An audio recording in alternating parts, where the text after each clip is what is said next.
Soyez tous les bienvenus sur Entre là, le podcast qui tisse des liens pour grandir, s'épanouir et se réjouir. Si les ressources terrestres sont limitées, il existe encore cependant des espaces sans limite. Une immensité à portée de cœur et de main. L'infinie richesse est dans nos liens. C'est cette richesse-là, cette immensité-là, que j'ai envie avec vous de révéler et de partager.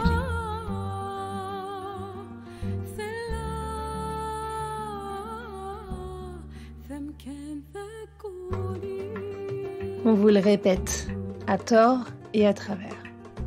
Il faut sortir de votre zone de confort, en finir avec vos biais cognitifs, vous réinventer, faire votre révolution. Cet engagement à être toujours différent peut être excitant ou épuisant. Il peut vous faire croire que vous n'êtes jamais assez bien, jamais assez valable, et que pour faire votre place dans ce monde, il va falloir vous transformer, de l'extérieur comme de l'intérieur.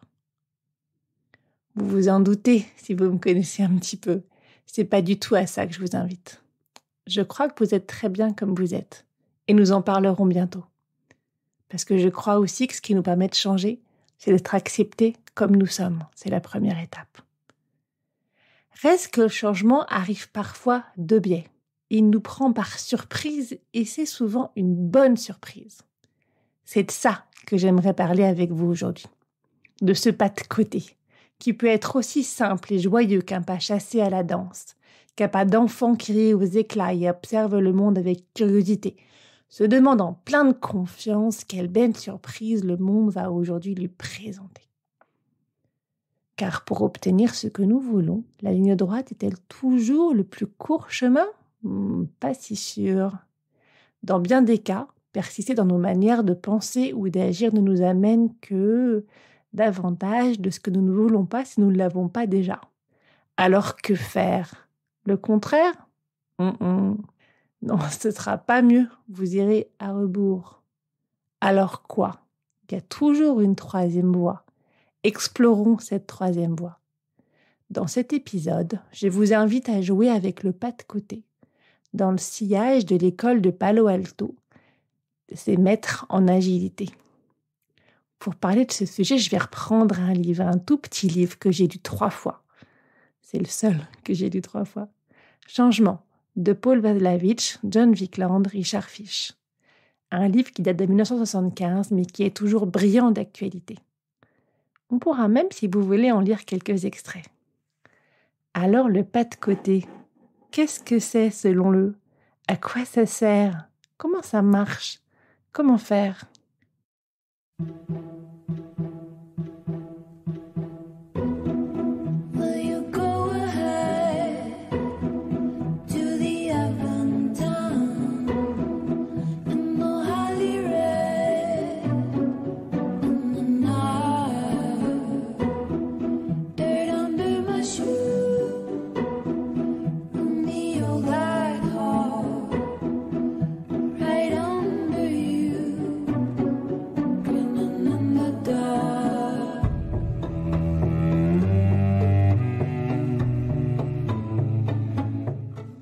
Dans le film « La kermesse héroïque », les forces espagnoles invincibles marchent sur un village flamand, petit mais prospère. Un émissaire espagnol s'avance à cheval et transmet aux bourgeois assemblés l'ordre de livrer le village sous peine de le voir pillé et détruit. Il repart sans attendre leur réponse. Les bourgeois sont terrifiés car ils savent qu'ils ne peuvent se mesurer à l'envahisseur et lui résister. Ils ne voient qu'une solution raisonnable. Défendre le village autant que possible plutôt que de le livrer aux troupes espagnoles, de triste réputation, et assister impuissants au viol de leurs femmes, au pillage de leurs richesses. Pris par une illusion de choix possible, ils ne peuvent envisager aucune issue moins désastreuse. Les femmes, cependant, proposent un plan apparemment fou qui place la situation dans un cadre entièrement nouveau. Les hommes s'enfuiront du village, abandonnant les femmes à leur sort. Il n'y aura ni combat, ni reddition, puisqu'il n'y aura plus d'hommes, seuls des hommes pouvant se battre ou se rendre. Il ne restera qu'un village de femmes sans défense, sollicitant la protection de vaillants soldats, situation qui ne manquera pas de flatter beaucoup la galanterie proverbiale des Espagnols.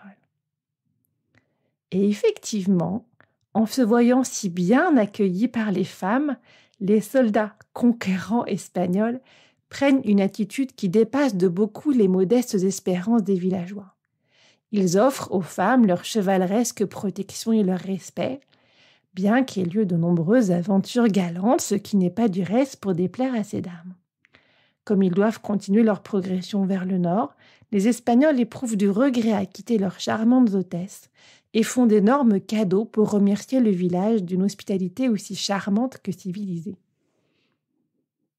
Là, on parle d'un film. Mais ce genre d'histoire est arrivé en vrai. Ça a été le cas, par exemple, du siège de Carcassonne ou du château d'Auschwitz, dont je vais vous lire aussi l'histoire. Lorsqu'en 1334, la duchesse du Tyrol, Margarita Maultasch, encercla le château d'Auschwitz dans la province de Carinthie, elle savait trop bien que la forteresse, juchée au sommet d'un rocher incroyablement escarpé, dominant la vallée d'une grande hauteur, résisterait à toute attaque de front et ne serait prise que par un long siège. À la longue, la situation des assiégés se fit effectivement intenable. Ils étaient réduits à leur dernier bœuf et à 2 sacs d'orge. Mais la situation de Margareta devenait également critique pour d'autres raisons. Ses troupes commençaient à s'agiter. Le siège semblait devoir durer une éternité, et d'autres expéditions armées se faisaient tout aussi urgentes. C'est alors que le commandant de la forteresse se résolut à une action désespérée, qui dut passer pour de la pure folie auprès de ses hommes.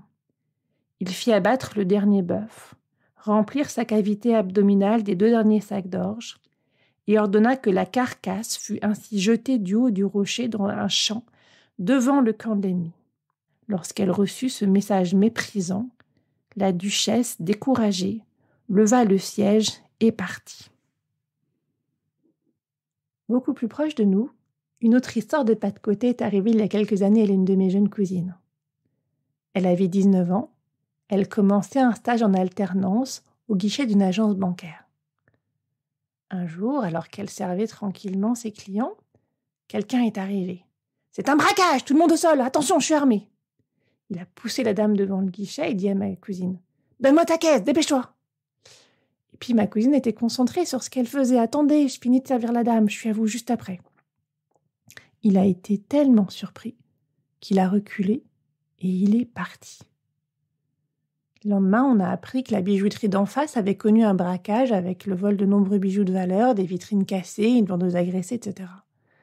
Les caméras de surveillance ont montré que c'était bien la même personne qui était entrée dans la banque.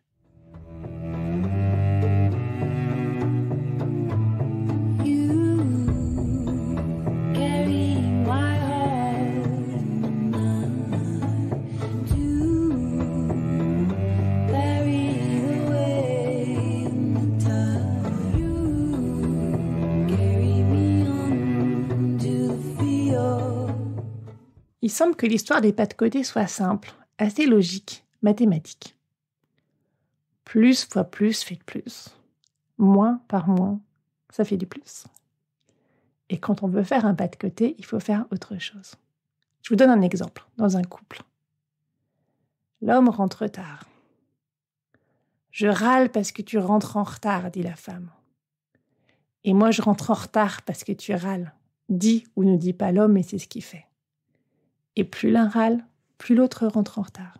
Vous avez peut-être entendu cette citation un jour. La folie, c'est de faire toujours la même chose et de s'attendre à un résultat différent. Et si vous faites l'inverse, c'est pareil. Pour comprendre, imaginez que vous faites du dériveur sur une mer calme. Le bateau serait naturellement en équilibre. Mais votre coéquipier se met au trapèze et il fait gîter le bateau. Pour rétablir l'équilibre, vous allez être obligé de vous mettre vous aussi au trapèze, de l'autre côté. Et plus votre coéquipier se jettera en arrière, plus vous devrez le faire à votre tour. Si vous n'avez jamais fait de voile et que cette image ne vous dit rien, imaginez que vous tenez une corde et qu'au bout de cette corde, un gros gaillard tire de toutes ses forces de l'autre côté. Si vous voulez continuer à tenir, vous allez devoir vous y mettre de toutes vos forces, vous aussi, en sens contraire. Bref, plus ça change et plus c'est la même chose. Faire un pas de côté, c'est plutôt facile. Même le plus mauvais danseur d'entre nous sait faire ça. Et puis il y a un avantage à ça, le pas de côté, même un peu maladroit, même pas très assuré, nous remet dans le mouvement de la vie. Faire un pas de côté, c'est un peu comme secouer ou faire tourner un kaléidoscope. Soudain, ce que vous regardez n'a plus la même allure, le même aspect. Le monde est différent, et dans ce monde différent, vous allez pouvoir agir autrement. Faire un pas de côté, c'est regarder les objets et les personnes de notre quotidien comme si c'était la première fois. Sortir de nos habitudes et réaliser qu'un rouge-queue a fait son nid sous l'auvent de notre maison et de votre garage, que votre façade est sculptée d'un lion à l'allure héraldique que vous n'aviez jamais vue. Faire un pas de côté, c'est réaliser plus tard que cette observation inattendue vous a donné une idée aussi créative qu'adaptée pour résoudre un problème en cours, qui apparemment n'avait absolument rien à voir. Faire un pas de côté, c'est prendre le regard du poète, du chercheur, de l'explorateur du réel, faire l'expérience de l'émerveillement qui suscite la confiance et l'ouverture à l'action juste. Rien que ça, tout ça. Alors à quoi ça sert tout ça ? Plein de choses, c'est l'arme secrète du changement. C'est un client qui me disait ça il n'y a pas longtemps. C'est ton arme secrète du changement. Ça nous sert à être créatifs, à sortir de l'impasse. Parfois, quand nous hésitons entre deux options, que nous sommes pris dans ce casse-tête apparemment insoluble, où aucune option ne se distingue de manière évidente, où nous nous sentons coincés, contractés, c'est qu'une troisième option existe et que nous ne l'avons juste pas encore découverte. Un pas de côté peut suffire à la rendre visible. Au contraire de la contraction provoquée par le dilemme, il crée un mouvement d'ouverture, favorisant par là la créativité, le bien-être, l'augmentation de nos capacités intellectuelles. À un moment ou à un autre, il nous est tous arrivé de nous sentir coincés. Pas avoir le choix, on l'a tous dit, tous entendu. Pourtant, si on regarde les choses avec la plus grande honnêteté, c'est très rarement vrai. On a presque toujours le choix. Simplement, certains choix sont coûteux et on préférerait tout avoir, tout garder. Certains d'entre vous se souviennent peut-être de la série X-Files, aux frontières du réel, dans laquelle les agents spéciaux Fox Mulder et Dana Scully traquaient les phénomènes inexpliqués pour le compte du FBI. Il y avait cette phrase qui revenait généralement à la fin du générique de début d'épisode. « La vérité est ailleurs ». La vérité est ailleurs, ça veut souvent dire pour ce qui nous concerne qu'elle n'est ni dans nos schémas de pensée répétitifs, ni dans nos habitudes et conditionnements, mais qu'elle est là juste devant notre nez et que nous la verrons enfin si nous levons le voile de nos miroirs déformants. Ça veut juste dire regarder plus haut, à côté, etc. C'est pas vouloir se transformer à tout prix, se croire pas assez bon. C'est juste regarder par là où on ne regardait pas, avec une curiosité d'enfant.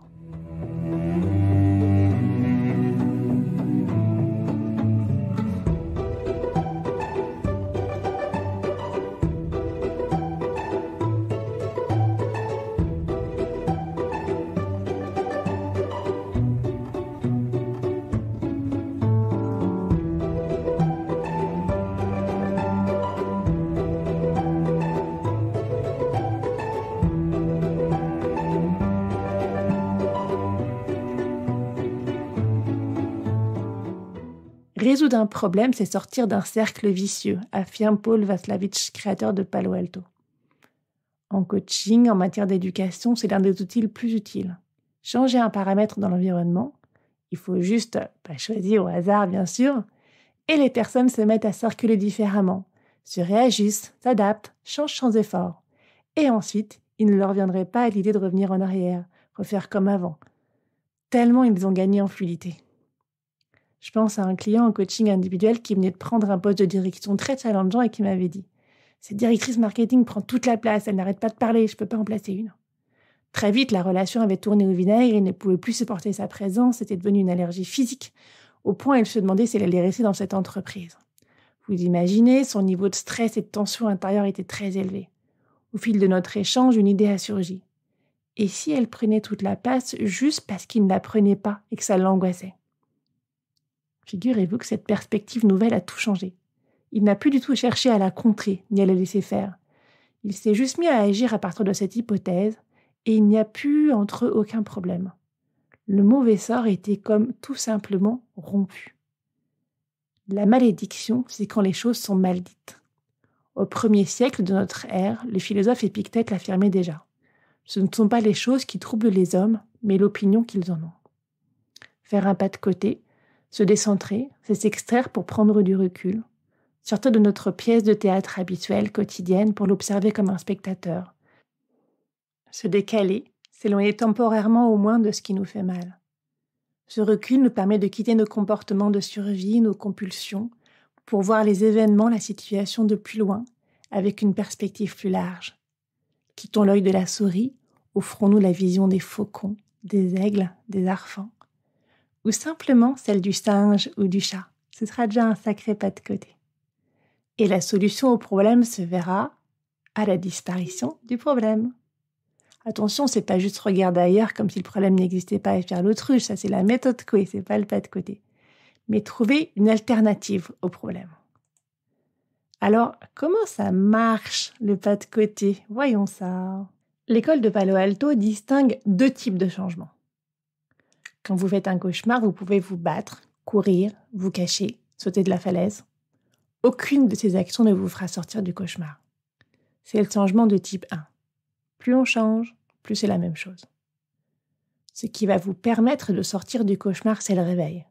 C'est ce que l'école de Palo Alto appelle le changement de type 2. C'est un changement de dimension. Le changement de type 2 apparaît apparemment sans raison, comme une discontinuité, une illumination soudain imprévisible. Pourtant, il arrive tout le temps. Et les exemples sont innombrables. Quand nous échouons, ce n'est pas que c'était insoluble, mais que nous n'avons pas appliqué la bonne solution, nous disent les créateurs de l'école de Palo Alto. L'école de Palo Alto défend l'idée que bien souvent le problème c'est la solution. Et la solution, c'est parfois d'arrêter de chercher une solution au problème, d'abandonner tout simplement le problème. C'est ce qui arrive parfois avec des enfants, on fait quelque chose et puis ils ont une réaction, ils veulent pas aller à l'école, au centre aéré, ailleurs, et puis du coup on stresse avant, puis on met en place un certain nombre de choses, et puis plus on met en place des stratégies, pire c'est. Il suffit qu'un jour, quelqu'un d'autre en fait arrive et puis il se passe autre chose, on y va autrement, il y a une diversion et il n'y a plus aucun problème. Il y a aussi une autre histoire que je voudrais vous présenter qui s'est passée au 19e siècle. À un moment donné, un officier reçut l'ordre de faire évacuer une place en tirant sur la canaille. Il donna l'ordre à ses soldats de prendre position et de mettre la foule en joue. À ce moment-là, tandis qu'un grand silence se faisait, il sortit son épée et s'écria « Mesdames, messieurs, j'ai reçu l'ordre de tirer sur la canaille. Mais comme je vois devant moi beaucoup de citoyens honnêtes et respectables, je leur demande de partir pour que je puisse faire tirer sans risque sur la canaille. » Évidemment, vous vous en doutez, la place fut vidée en quelques minutes. Et c'était fait.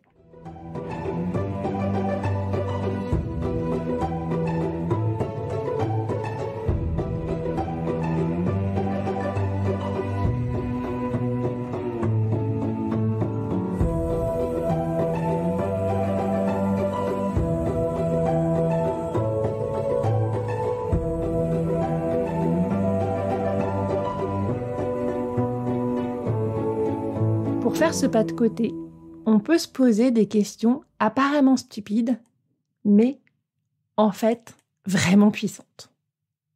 Première question à se poser, qu'est-ce que je pourrais faire de plus stupide que ce que je fais déjà? Ou bien, si j'étais la reine d'Angleterre, Matt Damon, l'abbé Pierre, Jeff Bezos, ma concierge, mon chat, je ferais quoi? Ou bien encore, comment je pourrais empirer la situation? Comment je pourrais arriver au résultat inverse de ce que je souhaite? Je vous assure que c'est des questions qui donnent des super résultats. Est-ce que vous avez déjà essayé? Vous me direz? Alors, comment est-ce qu'on fait pour changer les autres, nos coéquipiers, nos collaborateurs, nos managers, nos compagnons, nos enfants, avec cette stratégie du pas de côté? C'est très difficile de faire changer les gens. Surtout quand on leur demande, en leur reprochant ce qu'ils font. C'est pour ça qu'on dit que le feedback est un art. Il faut savoir dire intelligemment Et il faut surtout savoir recevoir avec sagesse. En fait, vous l'avez peut-être remarqué, les gens ne refusent pas de changer, mais ils n'aiment pas qu'on les change. Hurlez à quelqu'un « calme-toi » et vous ne ferez que faire monter la mayonnaise. Dites à un insomniaque « dors » et vous augmenterez son anxiété. Dites à un mari jaloux « mais arrête de me pister » et vous allez faire grandir en lui l'idée que vous avez des choses à cacher. Il va donc encore plus vouloir tout savoir. D'ailleurs, vous avez dû le voir, tout effort fourni pour les changer dans ce cadre-là est contre-productif. Du changement, vous allez en avoir, oui, mais en pire. Qu'est-ce qui fait que les gens, que nos collaborateurs, que nos compagnons, que nos amis et que même nous-mêmes nous changeons? On le sait intuitivement. Pour que ça marche, il faut être volontaire, le changement doit venir d'eux ou de nous, si c'est nous qui voulons les changer. Mais pour qu'ils surgissent vraiment, il ne doit pas seulement venir d'eux dans la volonté. Il doit venir d'eux dans leur identité profonde, souvent inconsciente, en devenir. C'est pour ça que les proches de l'école de Palo Alto donnent de si bons résultats. Allons voir ça d'un peu plus près. Ce qui fonctionne et qui donne les mêmes résultats époustouflants avec les enfants, les adolescents, les adultes, les dirigeants, leurs collaborateurs, c'est d'aller rencontrer les personnes là où elles sont, d'aller les rencontrer dans cet espace qu'elles-mêmes parfois ne connaissent pas, qui contient la part d'eux-mêmes habituelle qu'ils fréquentent tous les jours, mais qui contient aussi cette autre part plus grande qu'ils n'ont jamais rencontrée. C'est un pas de côté en ceci qu'il s'agit d'être dans une qualité de présence qui n'est ni usuelle ni blasée, qui est pourtant totalement en prise avec la réalité et qui lui fait face. Vous savez, vous avez entendu cette formule « tout ce à quoi je résiste persiste, tout ce à quoi je fais face s'efface ». C'est pas tout à fait faux. Nous pouvons expliquer le processus à l'aune des dernières découvertes en neurosciences. Il est question entre autres de neurones miroirs, de plasticité cérébrale, mais ce n'est pas notre propos aujourd'hui. Comprenez qu'il est essentiellement question d'un lien qui fait advenir tout autre chose que ce à quoi nous sommes habitués. Une relation vraie, authentique, qui dit « tu as toute ta place ». Sois le ou la bienvenue. Ensemble, nous allons sortir de là. Ce travail d'accompagnement consiste à ouvrir des espaces et avec eux des possibles. L'alignement change tout. L'alignement, c'est ce à quoi peut nous amener le pas de côté. Nous nous sommes mis en déséquilibre pour trouver l'équilibre qui nous correspond vraiment. Et vous savez ce qui se passe quand on fait ce pas de côté? Les gens que nous côtoyons ainsi ne changent pas. Ils ne se transforment pas. Non, ils se trouvent. Je ne compte plus les transformations qui sont nées par le simple fait d'avoir été rejoints. Je ne sais pas vous, mais il y a quelque chose qui m'interpelle dans ce que nous avons partagé ensemble. Finalement, dans les exemples que nous avons vus, le pas de côté est celui qui nous remet dans le droit chemin, ou plutôt non, pas le droit, le bon chemin. C'est grâce au pas de côté que nous gagnons en lucidité et que nous nous réalignons. Si tel est vraiment le cas, le pas de côté va nous aider à ne pas passer à côté de notre vie.